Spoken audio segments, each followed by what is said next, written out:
બાંગ્લાદેશમાં હિન્દુઓ પર થઈ રહેલ અત્યાચારને લઈ ઠેર ઠેર રોષ ફેલાયો છે, જેને લઈ ઠેર ઠેર વિરોધ પ્રદર્શન કરવામાં આવી રહ્યું છે.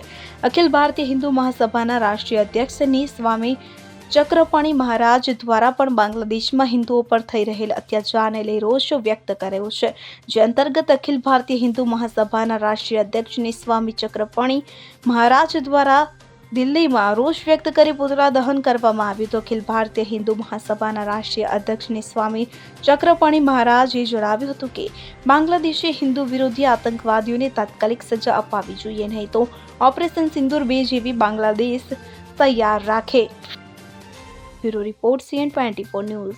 હવે જુઓ દેશ દુનિયાની તમામ ખબરો તમારી આંગળીના ટેરવે. ઉઠાવો મોબાઈલ અને Google Play Store પરથી ડાઉનલોડ કરો અમારી CN24 ન્યૂઝ મોબાઈલ એપ.